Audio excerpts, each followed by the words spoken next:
Fala, pessoal, sejam muito bem-vindos aí para essa aula de Borgonha. Sempre um prazer falar da Borgonha com vocês. Vocês que me acompanham aí sabem quanto que eu gosto da Borgonha, o carinho que eu tenho pela região e como que ela, de certa maneira, evoca um sentimento de curiosidade e de eterna vontade de aprender. E quanto mais se aprende, mais se percebe que tem mais para aprender. Então, é uma região que eu amo e é uma região que eu amo falar sobre. Então, obrigado aí também pela confiança de vocês por estarem aqui. Eu sempre digo que é muito mais agradável ter aula com uma tacinha na mão, então se vocês estiverem bebendo alguma coisa aí, comentem aqui no chat, principalmente se for um Borgonha. Para todo o pessoal aí do Radar, sejam muito bem-vindos, é sempre um prazer estar com vocês novamente. Obrigado aí pela confiança, da assinatura. Então, escrevam aí da onde vocês estão falando, se vocês estão bebendo alguma coisa. Boa noite, boa noite. Boa noite, que bom que vocês estão animados aí para a aula. Estou vendo a galera no chat, se vocês me verem olhando para cá, é porque eu estou olhando para o chat, estou vendo todo mundo aí. Boa noite, essa cidade maravilhosa. Espetáculo. Bom, pessoal, novamente, sejam muito bem-vindos aí para a nossa aula de Borgonha. Eu tenho certeza que vocês vão sair daqui, acho que no mínimo, mais animados ainda para saber de Borgonha. Boa noite, boa noite. Escrevam aí no chat onde vocês estão falando, se vocês estão bebendo alguma coisa. Mais uma vez, muito bem-vindo aí a todos, especialmente para o pessoal do Radar, da comunidade, que já está aí dentro do nosso ecossistema do Jovem do Vinho. Tá? Então, sem mais delongas, vamos começar a nossa aula. Antes de mais nada, né? Imagino que todo mundo que está aqui me conhece, chegou aqui de alguma maneira, mas caso você tenha entrado no meu perfil há pouco tempo e decidiu vir para a aula, primeiro, que bom, seja muito bem-vindo. Mas, para quem não me conhece, eu sou o Thomas Sampaio, sou sócio fundador aqui do Jovem do Vinho. E, enfim, sou candidato a Master Borgonha, que é o nível mais alto que alguém pode chegar dentro da região da Borgonha. Já trabalho com vinho há algum tempo, apesar da minha pouca idade. Já trabalhei com vinhos nacionais, já trabalhei em importadora, até eventualmente abrir o Jovem do Vinho, que é essa grande escola de vinho, que nasceu com o intuito de comunicar vinho de uma maneira diferente, e de aproximar o vinho das pessoas e de trazer realmente uma pegada um pouco mais jovem e no jeito de se comunicar, sem nunca perder a profundidade, é o que a gente chama da profundidade com leveza ao mesmo tempo. E hoje, além de te ajudar a entender melhor a Borgonha, para quem quiser ir mais a fundo, a ideia realmente hoje é mostrar um caminho realmente para entender a Borgonha de maneira profunda, sem gastar uma fortuna, tá? E isso aqui não é uma aula para expert e não é uma aula para quem não bebe vinho. Isso é uma aula mais ampla. Isso é uma aula para todo mundo. É uma aula que, independentemente do seu nível, eu quero que você saia dessa aula falando, cara, eu aprendi sobre Borgonha e eu fiquei curioso sobre Borgonha. E é isso que eu vou fazer aqui, tá? Então, acompanha essa aula que eu tenho certeza que vai valer a pena para você. E eu vou começar, na verdade, com um relato, na verdade, da minha experiência, que é o seguinte: a Borgonha, ela é, para mim, a região mais encantadora do mundo, mas ela também é a mais complexa, tá? Isso do mundo do vinho. Isso sem sombra de dúvida. Se você já tentou aprender sobre Borgonha por conta própria, você provavelmente percebeu que ela é um labirinto. Ela é um sistema que nunca foi feito para você entender. E somado com isso, a gente está inserido num mercado que não quer que você entenda. Por quê? Cara, o mercado de vinho, o mercado de vinho tradicional que te vende vinho, ele não é o seu amigo. Ele não quer te ensinar, ele quer te seduzir. Por quê? Ele prefere te vender uma história pronta do que te dar as ferramentas para você escrever sua própria história. Então, o mercado de vinho, assim como acontece no mercado de arte, por exemplo, é um mercado que vive muito de hype, né? Ele vive de escassez fabricada, de nomes que viraram marca, de preços que dispararam sem nenhuma explicação, e a lógica é muito clara. Quanto menos você entende, mais dependente você fica. Quanto mais o mercado consegue criar nomes hype, com historinhas bonitinhas, sem nenhum tipo de material, mas que gera curiosidade, mais fácil é de te empurrar um rótulo de 1000 pratas só porque tem um nome que você não sabe o que quer dizer no rótulo, né? E assim, é óbvio que tem um monte de vinho incrível na Borgonha, óbvio, né? E tem muita gente incrível na Borgonha, tem muito produtor espetacular, tem muito profissional apaixonado, tem muita gente fazendo um trabalho lindo. Mas no meio disso tudo, o que mais tem é vinho que entrega menos do que promete, né? É vinho que entrega menos do que custa. E isso acontece no Brasil, isso acontece na França, isso acontece em Nova York. O jogo é o mesmo, tá? E todo mundo que gosta de Borgonha já caiu nessa, em algum momento. A segunda dificuldade é o próprio sistema da Borgonha. Por quê? Porque o sistema da Borgonha, a sensação que dá às vezes é que ele foi feito para confundir. Porque a gente tem um emaranhado de comunas, né, de vinhedos, de classificações, o que mais tem na Borgonha é seção, tudo cheio de nuances, tudo cheio de mais. Então, assim, acaba que cada pedacinho de terra acaba tendo uma regra própria, uma nomenclatura específica e uma tradição que também muda de vilagem para vilagem, comuna para comuna, entendeu? Então, assim, até dentro da Borgonha, que a gente tem 5 sub-regiões, elas não conseguem concordar, visto que, por exemplo, o Chablis segue uma regra de apelação diferente do resto da Borgonha, apesar de estar contida na Borgonha. Então, assim, conforme você vai estudando, você vai percebendo que quanto mais você acha que você entendeu, mais você percebe que vem mais exceções e que você, na verdade, não entendeu. Então, assim, eu brinco que às vezes aprender sobre Borgonha parece imposto no Brasil, né? Que quanto mais você estuda, mais você tem certeza que aquilo não foi feito para você dominar, foi feito para manter esse poder concentrado num grupo de pessoas que mais ou menos mandam no que você deveria comprar e por que você deveria pagar tal valor. Tá? E eu vivi isso na pele, cara. Eu vivi isso na pele porque quando eu comecei no vinho, eu tendo a minha personalidade já meio obsessiva com as coisas, eu entrei de cabeça, eu mergulhei de cabeça. Eu me enfiava em toda a mesa de degustação que aparecia, eu gastava tudo que eu tinha em garrafas de vinho. E no início, depois que eu entendi a classificação da Borgonha, que eu vou passar aqui na aula para vocês, né, regional, Village, Premier Cru, Grand Cru, eu achava que eu tinha entendido tudo, entendeu? E por um tempo isso até funcionou. Mas, cara, rapidamente eu percebi que não era tão simples assim, porque algumas garrafas eram mágicas e outras da mesma categoria, na mesma região, no mesmo estilo, não entregavam nenhum valor, não entregavam aquela mesma proposta na taça. E aí é que me bateu, que na verdade a Borgonha ela é uma terra de extremos, né? Ela é uma terra de encantamento e ela também é uma terra de decepção. E basicamente o que acontece é que você começa achando que você está entendendo alguma coisa, a classificação faz sentido, e aí você percebe que, além da hierarquia, né, da Borgonha, que eu acabei de mencionar, você percebe que, estando nessa hierarquia, né, na mesma classificação, do mesmo vinho, na mesma safra, no mesmo vinhedo, vinhos que custam 20% do valor do outro. Você fala, cara, como é que isso é possível? Né? Assim, isso não está fazendo muito sentido.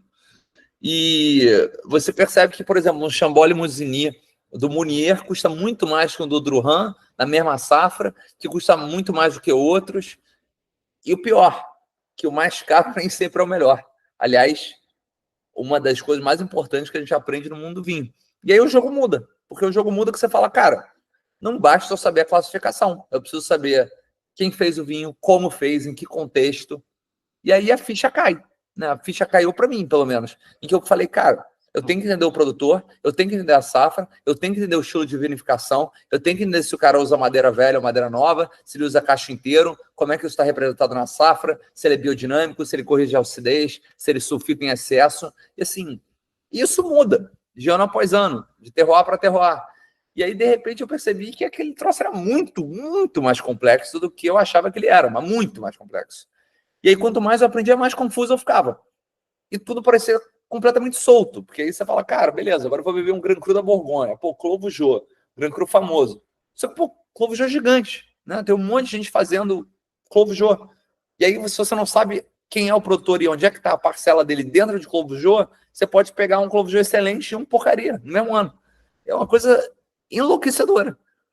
E basicamente a conclusão que eu cheguei foi: tentar entender de Borgonha sozinho é basicamente como montar um quebra-cabeça sem ter imagem na caixa. Ou seja, quando você acha que você está avançando, vem uma peça que não encaixa em nada. E aí você tem que voltar tudo e falar: pô, onde é que eu errei? E mesmo depois de estudar muito e de fazer mais de 10 viagens para Borgonha, foi muito difícil aprender de Borgonha. No começo, eu apanhei muito, porque, assim, naquela época, no começo, nas primeiras quase 10 vezes que eu fui para Borgonha, eu era um apaixonado, tentando entender por que as pessoas diziam que a Borgonha era mágica e por que eu sentia isso de vez em nunca e o resto das garrafas eram decepção. E a verdade é que se eu tivesse continuado sozinho, no escuro, talvez eu tivesse desistido, perdido o encantamento, né?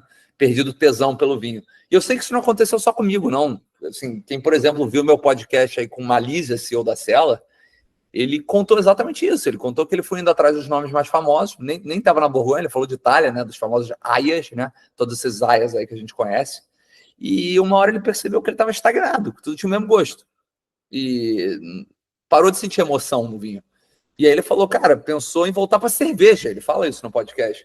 Isso poderia ter sido eu. Isso pode ser você. E eu escuto isso direto, as pessoas falam, cara, eu me sinto meio estagnado, as coisas têm o mesmo gosto.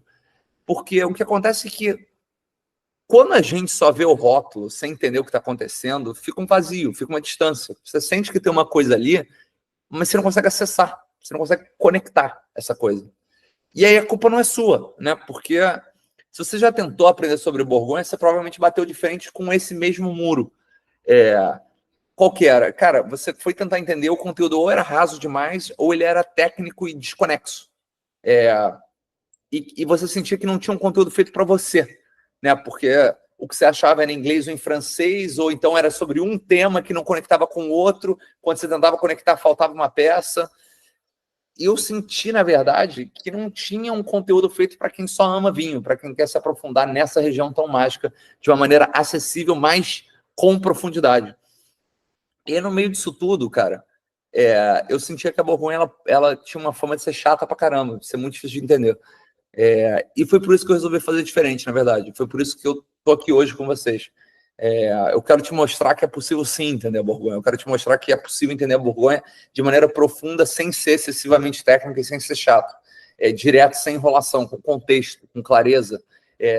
Não precisa ser sommelier, não precisa ter diploma na parede. Tá? O que você precisa ter é vontade de aprender, porque isso eu não posso ter por você.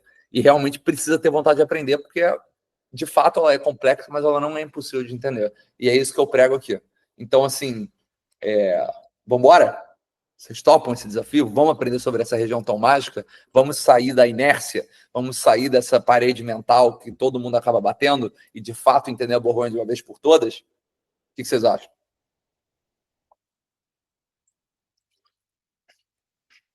Estou olhando o chat aqui de vocês. Pô, que massa. Pessoal tomando arte da vinha. Tormentas, ó. Tomando bons pinôs Bouchard. Legal. Vamos embora. Parece imposto boa, exatamente. Bom, pessoal, então vamos com tudo.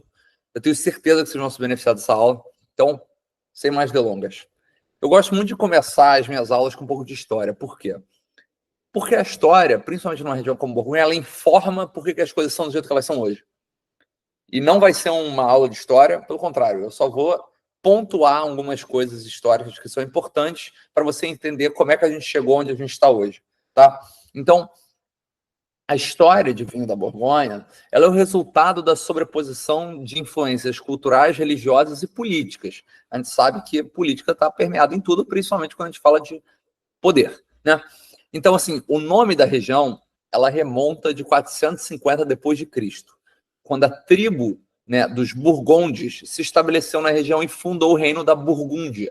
Tá? Esse reino foi posteriormente absorvido pelos francos, outro povo germânico, sob o comando de Clovis, ali em 534. Tá?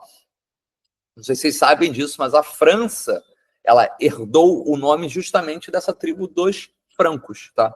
Que mostra como que a Borgonha já fazia parte de um eixo cultural muito importante, desde ali dos primórdios da formação europeia, como a gente entende hoje. Então, assim, a viticultura em si, ela começa com os celtas, mas foram os romanos que realmente estruturaram ela, né? Porque os romanos, eles introduziram um sistema de vinhedo, uma organização fundiária, uma rota de comércio, isso muito importante, que realmente permitiu o início da reputação ali da região. A gente sabe que realmente o que dá reputação, principalmente nessa época, eram as rotas de comércio. Então, com a queda do Império Romano, durante a Idade das Trevas, os mosteiros vão lá e assumem o protagonismo.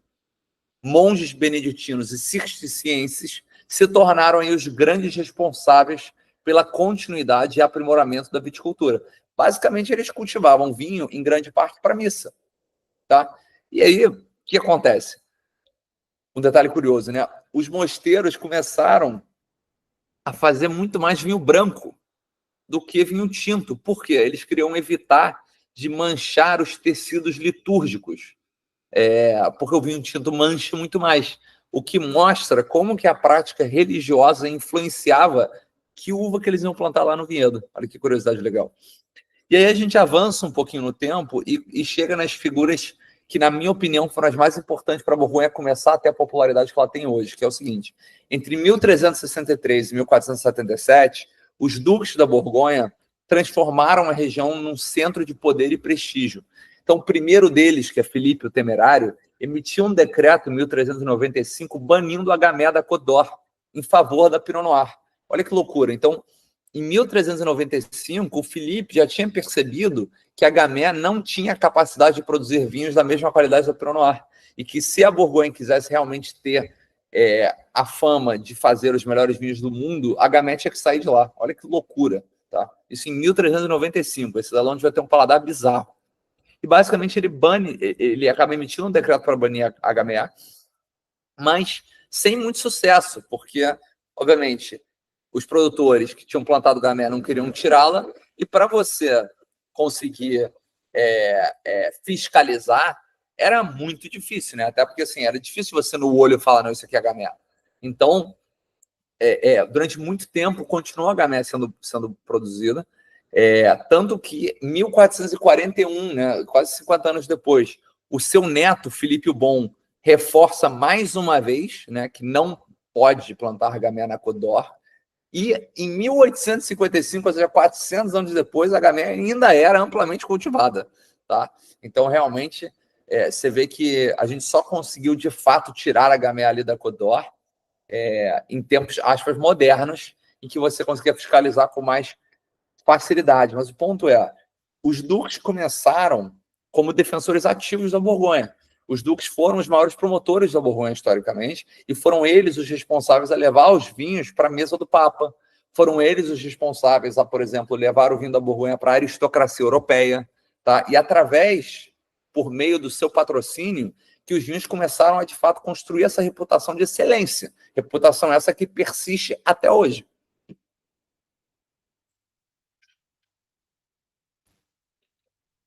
Monges estão em todos os vinhedos, é um fato. Estou olhando o chat aqui.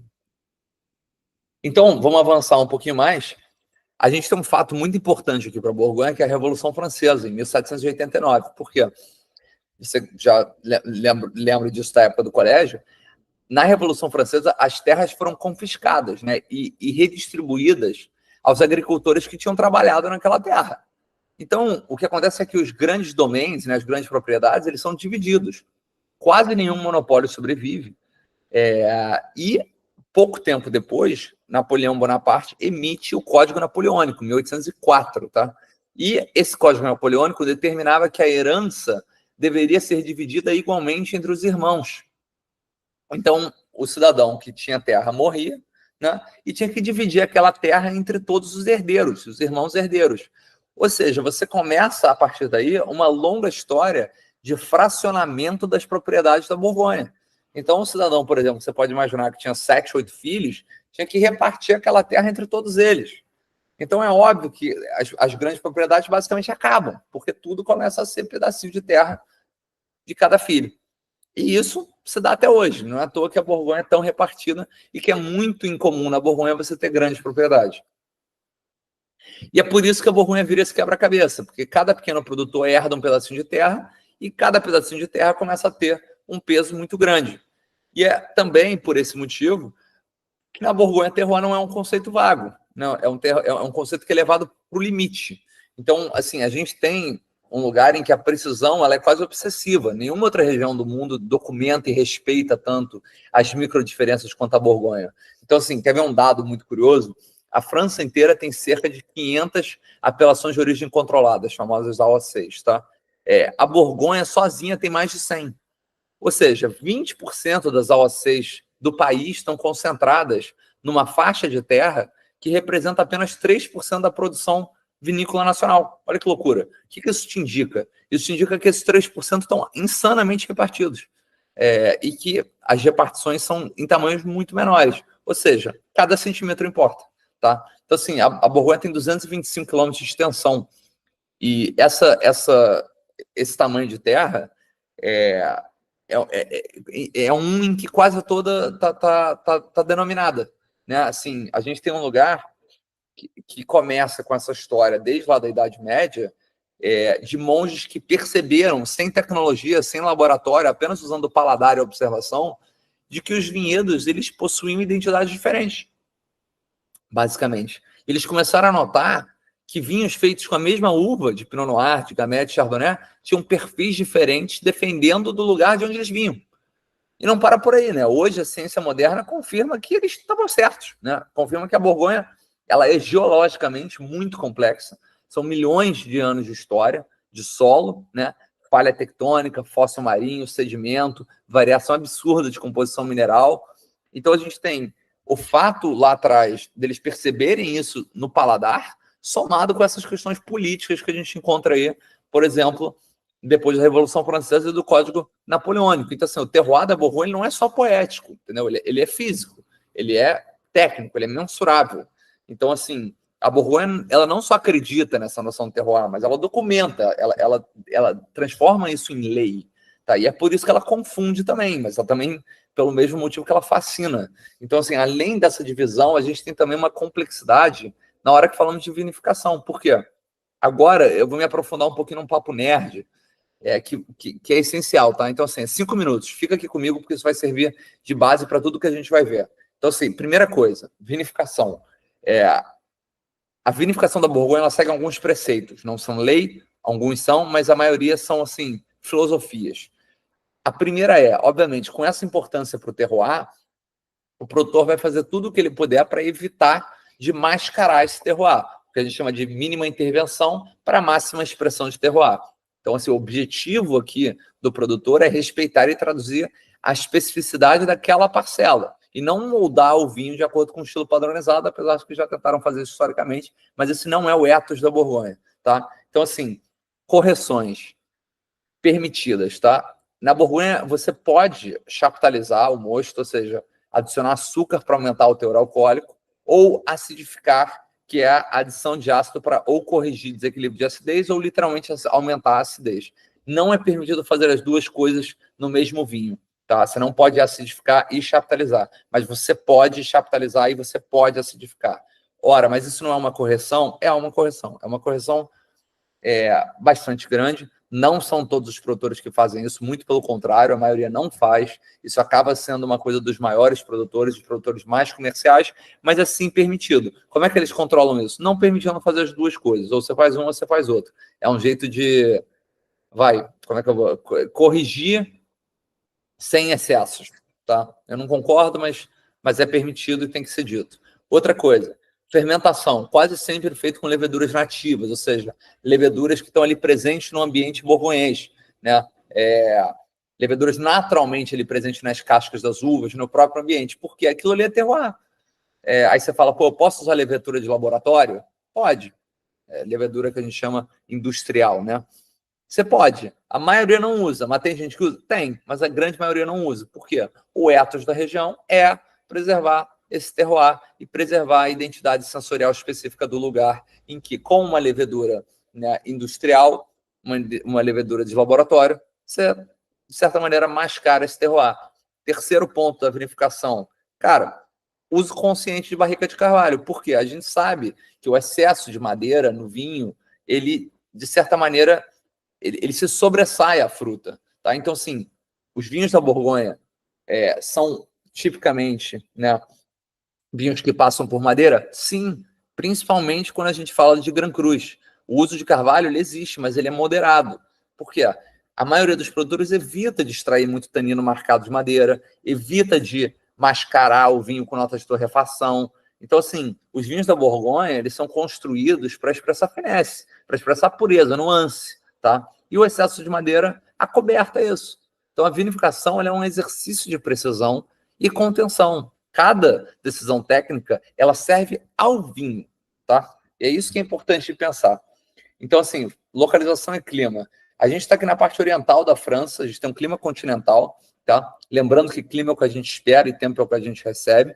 A Borgonha ela se estende por pouco mais de 225 quilômetros de norte a sul, e por essa razão, a variação climática ela é significativa, né, ao longo desses tempos.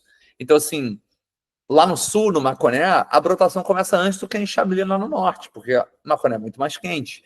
A colheita no Mâconnais começa muito antes do que no frio do Chablis lá no norte. Então, não é só o clima que muda nessas regiões, apesar de ser um fato importante. É também o solo. E solo é uma coisa que muito pouca gente fala na mesa de vinho, e o motivo é muito simples. Solo não é uma coisa simples de entender, solo não é uma coisa óbvia, solo não é uma coisa que você consegue mencionar assim no coquetel, e a maioria das pessoas não estuda. Então, fica aqui porque esse vai ser um diferencial muito grande dessa aula, tá? Por quê? A Borgonha fica no meio da Bacia de Paris, tá? E a Bacia de Paris é uma geografia melhor descrita, ou uma geologia, eu devo dizer, como uma pilha de bandejas elípticas. Então, assim, imagina um monte de bandeja uma em cima da outra. A maioria dos subsolos encontrados na Borgonha, eles foram formados há milhões de anos, durante o período Jurássico, tá? Dentro da linha geológica da Terra. Durante o Jurássico, a Borgonha estava submersa pelo mar e experimentava um clima subtropical. O que aconteceu? Uma abundância de vida marinha, pô. No mar tem vida. Eventualmente, isso deixou de ser mar e essa vida marinha morreu e se acumulou ao fundo em forma de depósito de calcário, marga, né, a camada de concha. Esses diferentes estratos, cada um possui um próprio registro temporal e, obviamente, propriedades muito particulares de cada um. Essas camadas foram basicamente empurradas de volta para a superfície durante eventos de soerguimento terrestre. Isso acontece mais ou menos no terciário, há 65 milhões de anos. E durante esse mesmo período, a falha de um enorme rift de norte-sul criou o Graben de Saône. Esse rift se estende por 150 quilômetros de Dijon a Lyon. E as encostas desse rift são literalmente a Côte d'Or, onde a gente encontra os melhores vinhedos do mundo. Tá? Então, basicamente, esse solo da Borgonha, durante esse movimento de erguimento, eles são, em grande parte, de natureza calcária, justamente pelo motivo que eu acabei de mencionar. Então, você tem um ambiente que é muito pouco ácido, que é muito bom para a videira, tá? E que é preferido tanto pela Pinot Noir quanto pela Chardonnay. E é um dos principais motivos pelo qual essas uvas estão plantadas e um dos principais motivos pelo qual essas uvas se dão muito bem nessa região. E aí, o que acontece é o seguinte, a gente tem basicamente 3 solos principais na Borgonha. O calcário, o de marga e o argila. Tá? O que é marga? Argila, calcário. Tá?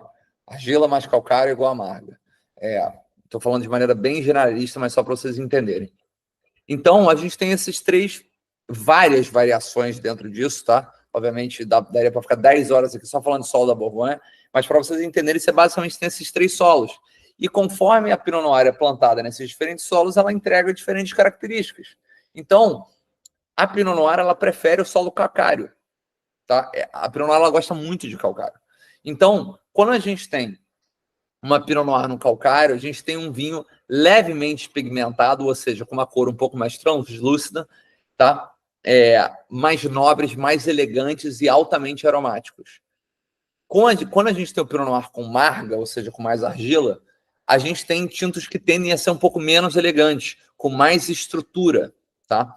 E quando a gente tem o Pinot Noir com argila, a gente tem vinhos menos complexos, menos aromáticos, com muito corpo, que em geral são um pouco mais rústicos e que precisam de um pouco mais de guarda para se expressar, tá? Paralelamente, quando a gente fala da Chardonnay, isso muda. Por quê? A Chardonnay ela prefere marga.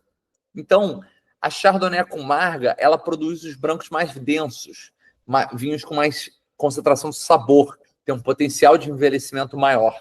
Quando a gente fala de Chardonnay com argila, a gente tem vinhos com um pouco mais de estrutura, um pouco mais redondos, mas sem a mesma elegância. E quando a gente fala do Chardonnay com calcário, a gente tem, em geral, vinhos com uma acidez mais alta, mais minerais e com uma fruta cítrica um pouquinho mais óbvia. Tende a fazer vinhos, em geral, um pouco mais imediatos, mais frescos, vamos botar dessa maneira. Essas estão online aí no chat, que maneiro. Bom, respondi aqui a questão do calcário. Então é isso, basicamente. Então, assim, muitas vezes você pega o mesmo produtor em 2 terroirs diferentes e percebe essas diferenças, é muito por causa disso, tá? Pelo solo em que a mesma casta, no caso do Chardonnay, foi plantada. E aí a gente chega no nosso nível de qualidade da Borgonha, tá? Que é a famosa hierarquia, né, de classificação da Borgonha.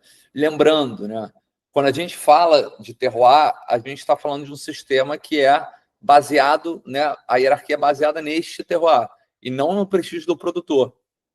Então não importa se você é o Romané Conti, se a tua vinha está num lugar em que o vinhedo é considerado regional, você vai fazer um vinho regional. Tá? Você tem uma estrutura que valoriza a localização do vinhedo como fator determinante de qualidade, não quem o faz. Tá? Muito importante.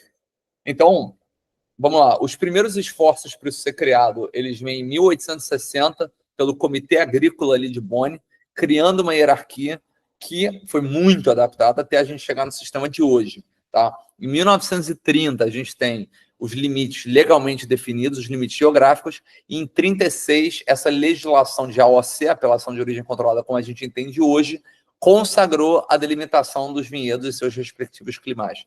Tá? Então, vamos entender essa distribuição de nível de maneira simples.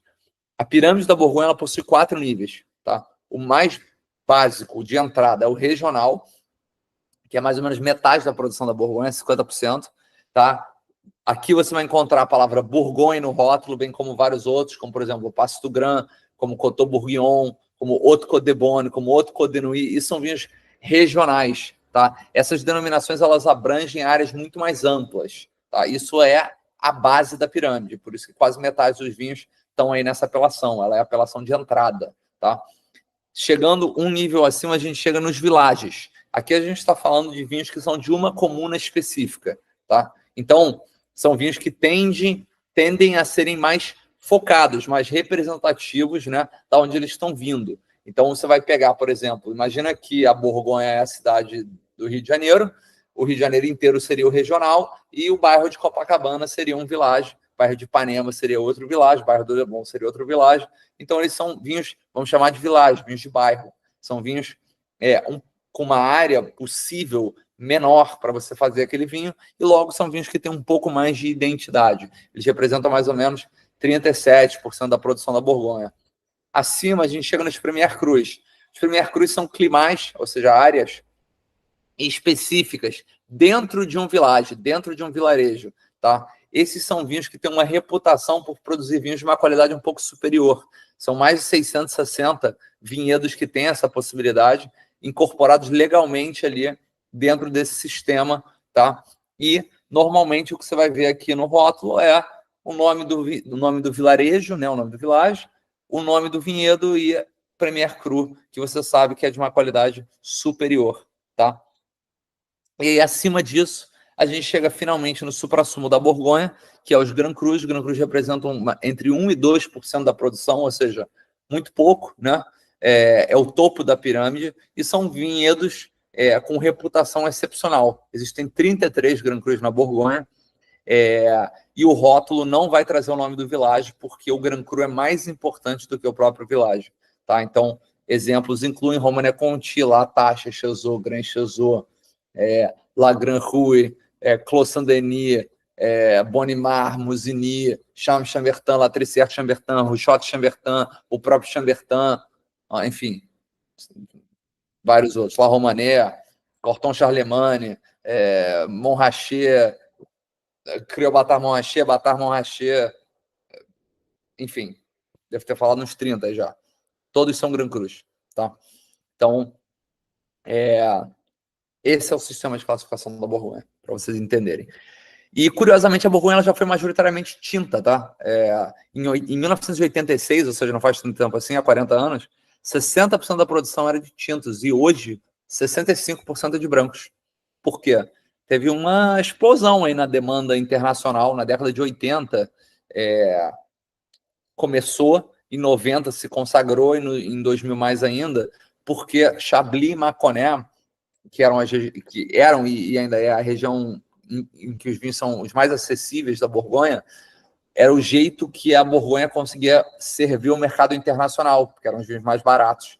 E Chablis, principalmente, fez muito sucesso. E o mercado começou a querer muito Chablis, principalmente o americano. E aí Chablis começou a expandir a sua área de vinhedo de Chardonnay, principalmente para coisas como o Chablis e Petit Chablis. E isso alterou significativamente o perfil produtivo da região, mas como o Chablis é uma região de brancos, a produção de brancos aumentou muito. E hoje vende-se mais brancos do que tintos. Enfim, adoraria passar a noite toda aqui falando com vocês sobre Borgonha, mas o tempo é curto. Então, eu queria ir direto para as sub-regiões mais importantes. O que todo mundo aqui veio para ver e provavelmente são os lugares que vocês conhecem melhor, porque a Borgonha tem 5 sub-regiões, né? Que é Chablis, Côte de Nuits, Côte de Beaune, Côte Chalonnaise e Mâconnais, do norte para o sul. Mas os lugares mais famosos estão ali na Côte de Nuits e na Côte de Beaune, que juntos formam a Côte d'Or, e é para lá que a gente vai agora. Então, claro, quando a gente fala de custo-benefício, é impossível não pensar no Mâconnais e na Côte Chalonnaise, tem muita coisa legal por lá. Por exemplo, no Mâconnais, agora a gente tem os nossos primeiros vinhedos Premier Cru ali em Pouilly-Fuissé, né? Buzeron, ali na Côte Chalonnaise, é um vilarejo inteiro que só planta Ligoté, que é a segunda uva branca mais plantada da Borgonha. Não dá para deixar de falar de Chablis, vinhos super minerais, super famosos, né? Grand Cru, que tem um sistema diferente do resto da Borgonha, mas no tempo que a gente tem alocado para essa aula, eu vou ficar na Côte d'Or. Então vamos direto ao ponto. Côte de Beaune. Côte de Beaune está localizada diretamente ao sul da Côte de Nuits, diretamente ao norte da Côte Chalonnaise. É uma das sub-regiões mais emblemáticas da Borgonha, tá? Os vinhedos ali com altitude mais ou menos 300 metros e 360 na outra Côte de Beaune, ou seja, na parte alta da Côte de Beaune, tá? É curioso porque 57% da produção aqui é de tintas, mas a região é famosa mesmo pelos brancos, porque os brancos são amplos, estruturados, densos, e mais, né? Os vinhedos brancos mais importantes do mundo, como o Montrachet, por exemplo, estão aqui na Côte de Beaune. Então, ele produz mais tinto, mas a qualidade, assim, mesmo a reputação, está nos brancos. E isso a gente consegue ver, por exemplo, quando a gente olha para os Grand Crus, porque existem 8 Grand Crus na Côte de Beaune e só um é tinto, que é Corton. O resto todo é de branco. Tá? Então, eu selecionei aqui alguns vilarejos, né, que eu acho que merecem uma atenção extra. O primeiro deles é Volnay. Volnay não tem Grand Cru e é um vilarejo só de tintas. Tá? São tintos super elegantes, finos. Muita gente descreve com perfil feminino, muita gente diz que lembra até Chambord e Musigny da Côte de Nuits. E realmente um vilarejo espetacular. O segundo é Pommard, que é vizinho de Volnay e também só produz tintos, também sem nenhum Grand Cru, mas é o oposto, apesar de ser vizinho. São vinhos muito mais masculinos, muito mais estruturados, mais firmes, mais potentes, porque o solo muda, como a gente falou do solo. O solo é mais argiloso, tem um barro vermelho mais impactante, tem muito ferro no solo, isso causa uma acidez de ponta de língua.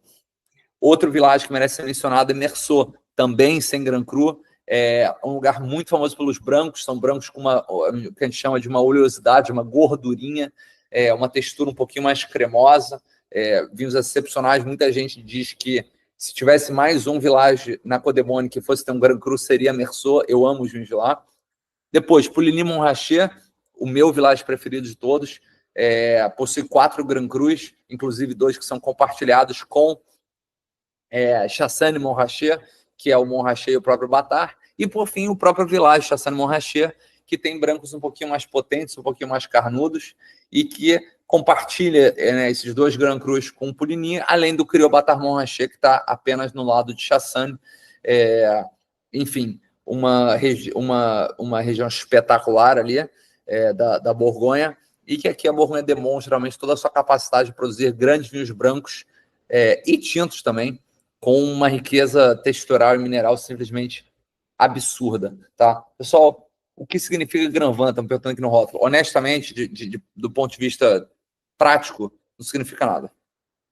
Você pode pegar um Grand Vin de um Bourgogne regional, você pode pegar um Grand Vin de um Grand Cru, e no fim do dia não se paute por isso, tá? E aí a gente chega na Côte de Nuits, que é a sub-região talvez mais reverenciada ali da Borgonha. A gente tem 19 quilômetros aqui de terra, em uma faixa que muita gente chama do Champs-Élysées da Borgonha, né? Tamanha concentração de vinhedos de renome mundial, tá? A gente tem uma região em que o ciclo vegetativo é muito sensível à insolação. Cada dia sem sol altera muito o perfil da safra, e é por isso que também é uma região muito sensível ano após ano para a safra. Por isso que a safra importa tanto, principalmente aqui na Côte de Nuits, tá? Então, assim, aqui a gente tem 24 dos 33 Grand Crus da Borgonha, praticamente todos tintos, com exceção de um, que é o Musigny Blanc, que é uma raridade ali do Comte Vouguer. Talvez já tenham ouvido falar dele, é um gênio ali do Chambord-Musigny. E eu também separei alguns vilages que eu acho que valem a pena ser mencionados, né? Marcenais, lá no norte, é o único vilarejo com uma produção significativa de rosé. Então, Marcenais faz brancos, tintos e rosés, que é uma curiosidade legal. Gevrey-Chambertin é o vilarejo com o maior número de Grand Crus, né? São 9 Grand Crus ali em Gevrey-Chambertin. Moreuil-Saint-Denis, para mim, é o vilarejo que representa essa coisa do solo e do terroir, porque ele está bem no meio de Gevrey-Chambertin e de Chambord-Musigny. Gevrey-Chambertin é famoso por fazer vinhos mais austeros e Chambord-Musigny é famoso por fazer vinhos mais elegantes, mais delicados. E para mim, Moreuil-Saint-Denis ele tem esse charme com estrutura, que eu gosto de dizer, e eu acho isso lindo demais. Chambord-Musigny é o lar do Musigny, que é, né, esse vinhedo que faz o Grand Cru branco e o Grand Cru tinto, e do Bonimar, que é compartilhado com o Chambord-Musigny. E a outra curiosidade legal é que os dois estão, cada um está numa extremidade do vilage, então tem perfis bastante diferentes. E por fim, Vosne-Romanée tem que ser mencionado porque é o epicentro ali do prestígio da Borgonha. A gente tem um vilage razoavelmente pequeno, mas que tem 8 Grand Crus lendários, incluindo Richebourg, Latache, Romanée-Conti, La Romanée, enfim. Eu vou mencionar também Nuits Saint-Georges, porque Nuits Saint-Georges está ao sul de Vosne-Romanée, não possui Grand Cru, mas possui 41 Premier Crus. Tá? E além disso, outra curiosidade legal é que em 1971 uma garrafa de Nuits Saint-Georges foi enterrada na Lua pelos astronautas da missão Apollo, que eu saiba é a única garrafa de vinho que está no espaço, enterrada até hoje. Tá? Tem outros que já viajaram, mas que ficou lá, que eu saiba é a única.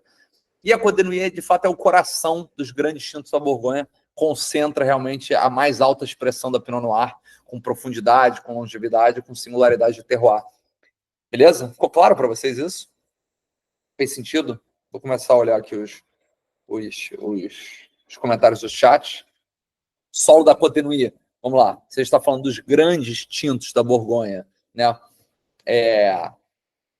Voltando para aqueles lados lá de solo, significa que a grande maioria dos solos, pelo menos os melhores, vão ser de natureza calcária, tá? Que a Pinot Noir com calcária faz com solo calcário realmente expressa o melhor que ela pode ter. Tá claro? Bacana. Onde compra Latache? Não é tão difícil. É só dar um Google. O problema é ter o financeiro para comprar Latache. Bom, e aí, pessoal, o que acontece é o seguinte. Em menos de uma hora, eu acho que você entendeu porque a Pinot Noir de Chambord é diferente da de Gevrey-Chambertin, que é diferente da de Pommard. E como que o solo realmente manda em muito disso, né? A outra coisa que eu acho que ficou clara para vocês também é como que a Borgonha é organizada, como é que a história, né, mudou o território, porque cada pedacinho de terra ali carrega tanto significado, desde lá dos monges até depois, né, no Código Napoleônico de 1804. E mais, né, agora eu acho que você entende muito melhor a classificação da Borgonha, o papel do produtor, das safras, né, do método de vinificação. Tudo isso que parecia muito confuso, imagino eu, começou a se encaixar um pouquinho melhor. E, cara, acredite, tá? Isso é só a ponta do iceberg. No momento em que eu me aprofundar um pouquinho mais, você vai perceber que tem muito, mas muito mais para aprender. Isso foi o que deu para explorar nesse pequeno tempo, nesse tempo curto. Mas a realidade é que a Borgonha vai muito além disso, tá? É uma das regiões, como eu falei, para mim é a região mais complexa e igualmente a mais emocionante do mundo. Só que não dá para construir esse entendimento com conteúdo superficial, solto, mal traduzido, que você encontra por aí. E vamos combinar. Você já bebe Borgonha, você provavelmente sabe disso. O mercado não vai te ensinar isso, tá? Alguém que tinha te ensinado isso dessa maneira, em menos de uma hora, assim, o fato é que o mercado lucra com a tua confusão. Quanto menos você entende, mais dependente você fica, né? De nota, de marketing. E o sistema da Borgonha tão pouco te ajuda. É um sistema bem engessado, bem antigo, bem arcaico, né? Foi moldado ao longo de séculos, cheio de exceções. Se você tenta seguir sozinho, você acaba batendo em muitas daquelas paredes que eu batia e que eu relatei aqui para vocês. Agora, existe um outro caminho. Assim, existe um jeito profundo e divertido de mergulhar na Borgonha para que você fuja, né, dessas paredes e fuja de gastar milhares de reais não entendendo o que está bebendo ou se decepcionando com o que está comprando. Então, assim, a partir de agora, você tem dois caminhos. Tá? O primeiro é continuar do jeito que você está.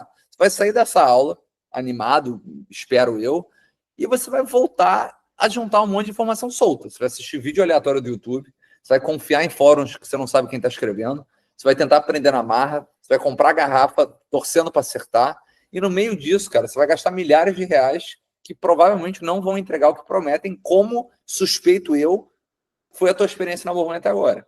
Você vai seguir pagando caro num Gran Cru só porque está escrito Gran Cru, continuar acreditando em máximas prontas que não refletem a real complexidade da Borgonha. E o pior de tudo, seguir perdendo o que a região tem de melhor, de mais especial para te oferecer. E quando eu falo especial, eu não estou falando do mais caro, tá? Eu estou falando de valor real, eu estou falando de vinhos que emocionam em todos os níveis, em toda a faixa de preço. Essa é a magia da Borgonha, tá?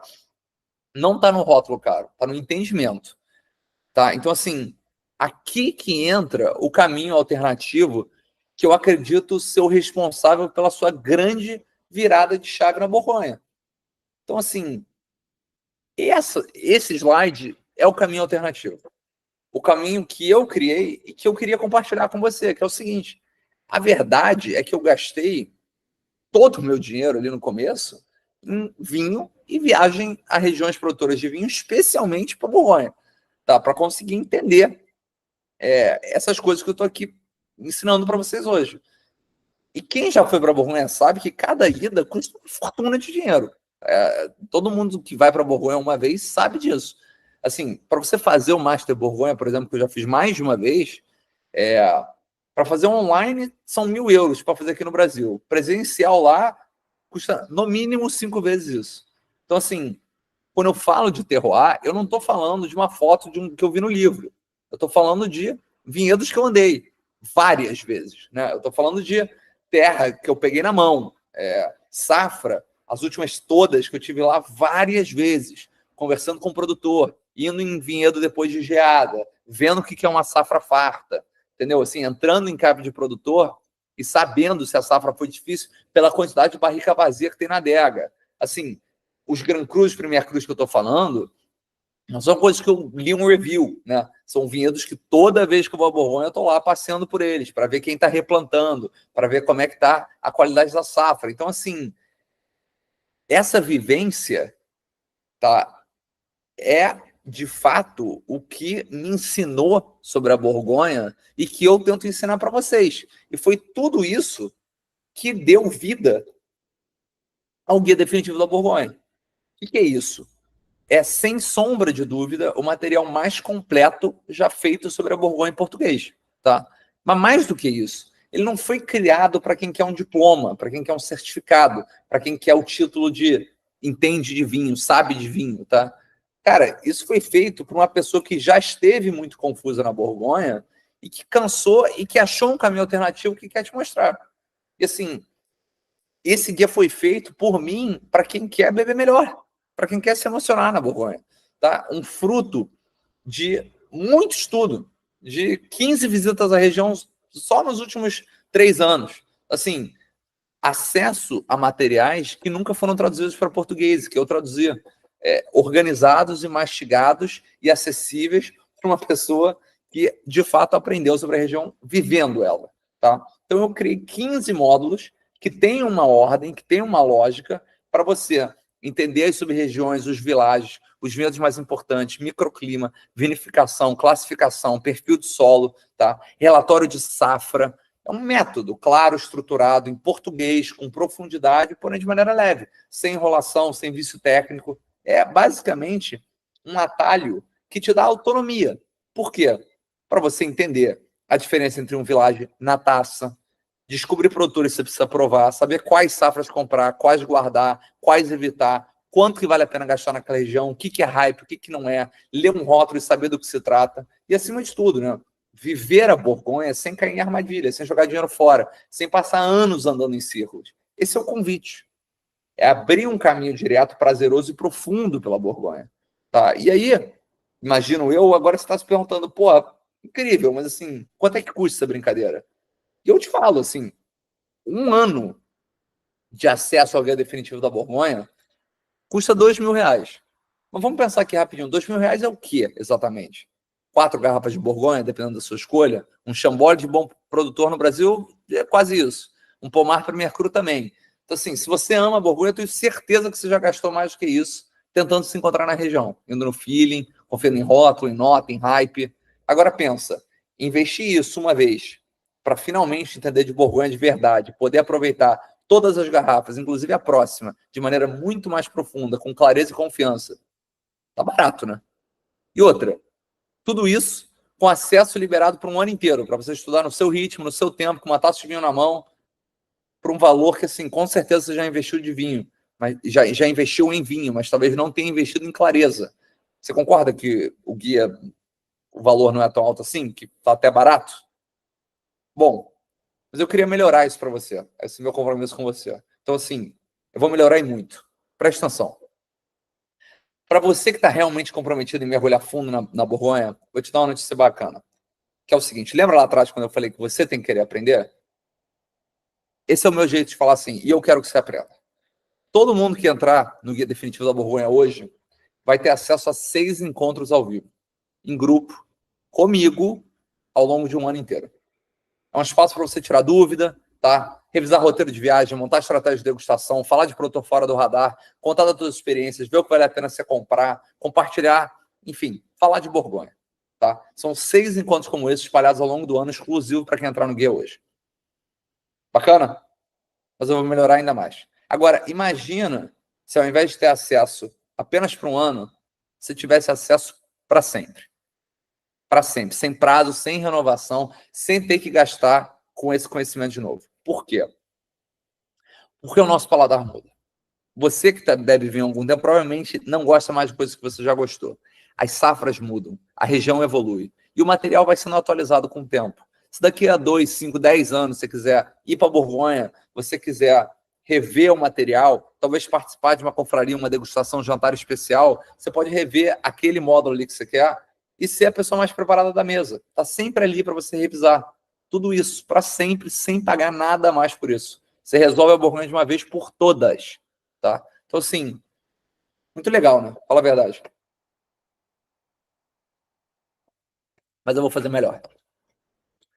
Você já viu que o Guia Definitivo da Borgonha custa R$ 2.000, o que, convenhamos, não é caro quando se trata da região. E, mais do que isso, eu agora já te ofereci o guia de maneira vitalícia. Você compra uma vez e tem acesso a ele para sempre, tá? Mas é o seguinte, aqui no Jovem do Vinho, você que me acompanha sabe disso, eu defendo muito estudo, mas eu também defendo muita litragem. E eu acredito que é possível, muito possível, você ser muito feliz na Borgonha com R$ 500. Então é o seguinte, eu realmente acredito que não dá para ser expert de vinho só assistindo aula e lendo livro. Você tem que provar. Tá? Então eu vou abrir mão de R$ 500, que é o valor que eu recomendo que você invista numa garrafa de Borgonha. Tá? E eu vou abrir mão de R$ 500 para você realmente viver a Borgonha ao máximo. E é por isso que, para quem está aqui ao vivo, o guia sai de R$ 2.000 por 1.447, tá? Mais de R$ 550 de desconto ou 147 em 12 vezes. E com esse valor de parcela, vamos falar a verdade, você não compra nenhum Pinot Nacional decente. Imagina na Borgonha. Melhorou, né? E a minha ideia, cara, é de fato que você invista esse dinheiro em vinho, tá? Então é o seguinte, preste atenção. É isso que eu quero para você. Que você tenha acesso ao melhor conteúdo que existe em Borgonha em português, de forma estruturada, definitiva e sem gastar uma fortuna para isso. Além disso, mais de R$ 550 em desconto que eu sugiro que você use para comprar vinho. E você vai ter acesso a tudo isso de maneira vitalícia, além de 6 encontros comigo, tá? Ao longo de 12 meses para falar de Borgonha, falar de viagem, dica de compra, lançamento, o que você quiser, tá? E tem mais uma boa no próximo site, uma ótima, na verdade. O que acontece? Eu consegui um presente para vocês. Como eu falei, eu defendo o estudo e a litragem. E todo mundo que entrar para o Guia Definitivo da Borgonha hoje vai ganhar 20% de desconto no Pix em compras de vinhos da Borgonha na importadora Maison Cirino. Eu acho que eles têm um portfólio de Borgonha muito legal e eu consegui essa molezinha para vocês. Tá? Não é sorteio. Tá? Você comprou o Guia Definitivo da Borgonha, você tem direito a esse desconto para você conseguir unir, de fato, o estudo à litragem. Porque, como eu falei, não existe expert de biblioteca, tá? Tem que beber. E também não adianta ficar bebendo para sempre, gastando dinheiro, sem saber o que você está bebendo, tá? Então, assim, no fim do dia, o ápice da experiência está na degustação. E mais do que isso, na degustação consciente, o estudo e a litragem, tá? Então, assim, tem que beber. Tem que unir tudo isso que você aprende com o que está na taça. Tá? E dessa maneira aqui, você vai economizar uma grana, cara, porque 20% de garrafa de Borgonha é uma fortuna de desconto. Tá? Então, assim, mais uma molezinha para vocês. Eu realmente quero que você viva isso que eu estou pregando aqui, que é saber o que você está bebendo, que é o estudo, e aproveitar isso em cada garrafa de vinho que você for abrir e comprar daqui para frente. Recapitulando, quem se inscrever no QR Code, que vai aparecer na tela aí nos próximos segundos, tá? Vou botar um QR Code na tela. Quem se inscrever na tela nos próximos segundos vai ganhar acesso vitalício ao Guia Definitivo da Borgonha, 6 encontros ao vivo ao longo do próximo ano, tá? Mais de R$ 550 de desconto que eu vou te dar no guia, 20% de desconto no Pix para quem comprar vinhos da Borgonha na Maison Cirino, tá? E acesso ao curso mais completo de Borgonha em português, de uma pessoa que viveu todas essas dificuldades e que achou um caminho, tá? Uma condição, cara, é simplesmente inacreditável, tá? Se você me falar que você quer aprender de Borgonha de verdade, tá? Esse é o caminho, tá? Mais do que isso, só se eu estudar e beber as garrafas por você, numa boa. Eu não consigo fazer mais do que isso que tá aí. Tá aí no seu colo, tá? Depende inteiramente de você dar o próximo passo com material que eu mastiguei, engoli tudo e te dei ali mastigadinho, bonitinho, para você entender essa região de uma vez por todas, tá? Essa é a sua chance. E vitalício, pô. Entendeu? Tá ocupado agora. Assiste semana que vem, assiste mês que vem. Mas garante esse troço. Vai mudar a tua vida dentro da Borgonha. Beleza? Tá preparado? Posso liberar? Então é o seguinte, pessoal. Tá liberado. Se você quer garantir tudo isso, é só escanear esse QR Code que está aí na tela, tá? Lembrando, mais de R$ 550 de desconto, tá? 20 off no Pix na Maison Cirino, para quem comprar hoje, tá? Acesso vitalício, 6 encontros presenciais. É isso que está na mesa. É só apontar a câmera para esse QR Code, tá? Que está aí na tela, e ser muito feliz. Estou olhando aí, ótima aula, bora estudar. Quero o link, adoro a Maison Cirino, estava fazendo um trabalho muito legal. Conte comigo, eu quero. Beleza. Pessoal, link está na tela. Esse é o teu momento para aprender de Borgonha, tá? Se não dá mole, não. Parcela esse troço. Eu prometo a você, uma garrafa de Grand Cru da Borgonha no Brasil custa mais que isso. Eu desafio você a achar uma garrafa de Borgonha que custa menos que isso de Grand Cru, tá? Imagina você ter a confiança, cara, de escolher todas as garrafas de hoje até o resto da tua vida. Qual o preço disso? De abrir uma garrafa de qualquer Borgonha que você vai abrir daqui para frente, qualquer mesa que você sentar, saber o que você está bebendo, ter algo a falar sobre o vinhedo, o produtor, a safra.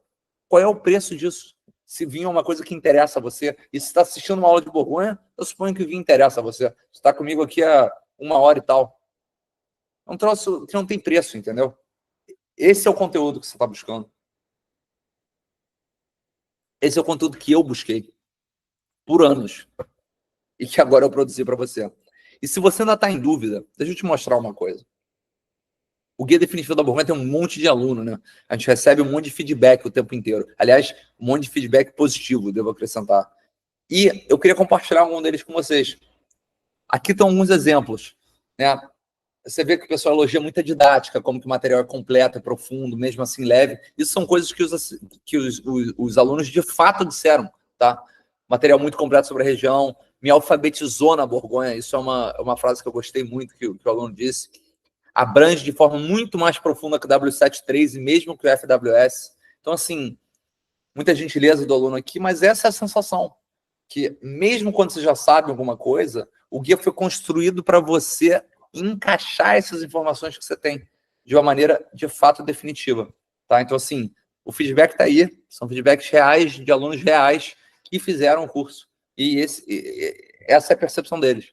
Então, assim, os feedbacks do guia definitivo são muito, muito positivos. E se isso não for suficiente para você, eu queria compartilhar mais uma coisa, que é o seguinte: se você chegou até aqui, se você continua assistindo e está na dúvida, eu queria te lembrar que você tem 7 dias de garantia incondicional. Ou seja, se você não gostar do material, por qualquer motivo, eu tenho a obrigação de te devolver 100% do seu dinheiro. Tá? Mas para mim isso é pouco. Isso é pouco porque eu não tenho nada a perder.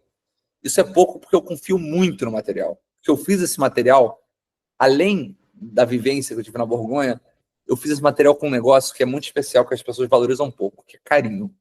Tá? Eu tenho muito orgulho desse material. Então é o seguinte: se depois de 1 ano da sua inscrição, você mostrar que você estudou todas as aulas, que você participou dos encontros, que você deixou suas dúvidas, que você provou os vinhos da Borgonha que eu recomendo, e que você sentiu que o guia não fez diferença na sua jornada, eu vou te devolver o seu dinheiro em dobro. Os 1.447 que você vai pagar hoje, eu vou dobrar e te devolver. Tá? Você ouviu certo. Se você completar o curso e os extras e dizer que o guia não te ajudou, eu devolvo seu dinheiro em dobro. Não é fake news, tá? Isso é confiança de que não existe outro material parecido em português.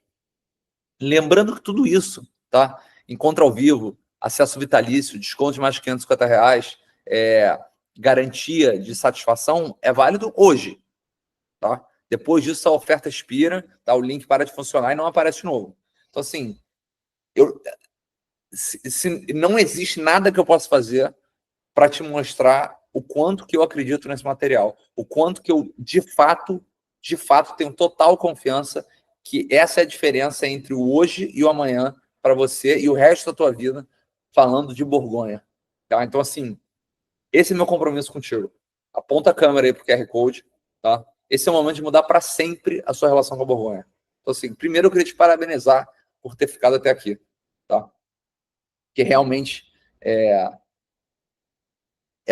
muito gratificante para mim poder dar uma aula de Borgonha, ter a atenção das pessoas. Estou vendo o pessoal aí muito feliz no chat, agradecendo pela aula. Fantástica live, como sempre. Obrigado pelo tempo. Gente, eu fico extremamente agradecido, tá? E, assim, eu espero que vocês se inscrevam, porque realmente, do fundo do meu coração, não tem nada parecido, em português, pelo menos, tá? Então, pessoal, para finalizar, esse aqui é um dos meus slides preferidos, porque ele representa tudo que o guia tem de mais especial. A vivência prática, tá? Dentro dos vinhedos, conversando com os produtores certos, tá? Então, assim, só uns exemplos aqui. Do Jaque, é um dos meus produtores preferidos, eu visito ele todo ano. Aí no topo superior direito, vocês me veem aí com do Jaque. Assim, que era um sonho conhecer o cara, e hoje em dia eu visito ele todo ano. Já pude fazer degustações inacreditáveis dentro dessa cave. Né? Do lado a gente tem o Paul. O Paul é produtor do Conterman, que é o produtor mais importante ali de pomar. Eles têm um monopólio do Clos des Epinaux, né? Que você vê aí na foto, eu saindo da cave com ele. Já fiz verticais inacreditáveis aqui no Brasil e com vários alunos e clientes lá na Borgonha. Abaixo você encontra o Linier, um produtor ícone de Maurice Saint-Denis, mais tradicional, e um produtor que vem fazendo um trabalho ano após ano para vir para a modernidade. Os vinhos dele hoje são mais fáceis, mais acessíveis do que eles eram há 10 anos atrás. Então, assim, são produtores, ali do lado do Fabien Cocha, ali, Merson, um produtor muito pouco conhecido, que a uva traz, mas que faz um trabalho muito legal. Então, assim, são histórias como essa, várias vezes, ao longo de vários anos, que moldam o conhecimento. E é um conhecimento que não tem livro no mundo que vai te ensinar as conversas que acontecem dentro de uma cave com o produtor, ano após ano, safra após safra, tá? E se você somar isso tudo com as milhares de horas que eu já passei debruçado em cima dos mapas, em cima dos livros, se você me acompanha, você sabe a biblioteca que eu tenho só de vinho, de livro, né, da Borgonha, somado com as milhares de garrafas que eu provo de Borgonha todos os anos, se você somar isso tudo, por trás disso tudo, você tem toda a minha vivência que serviu de base para esse guia, tá? Então, assim, tudo isso destrinchado num material que eu produzi para você, tá? O guia é a tradução disso. Uma ferramenta para você aprender com profundidade e hoje, para quem assinar hoje, com todas essas molezinhas que eu dei para vocês, tá? Então, esse é o teu momento. Lembra, guia vitalício, comprou uma vez, para sempre ele vai estar contigo. Aponta aí a câmera para o QR Code. Muito obrigado a todos vocês por terem participado aí da aula, pelas mensagens de carinho aqui no chat também. É sempre um prazer estar com todos vocês. Até a próxima.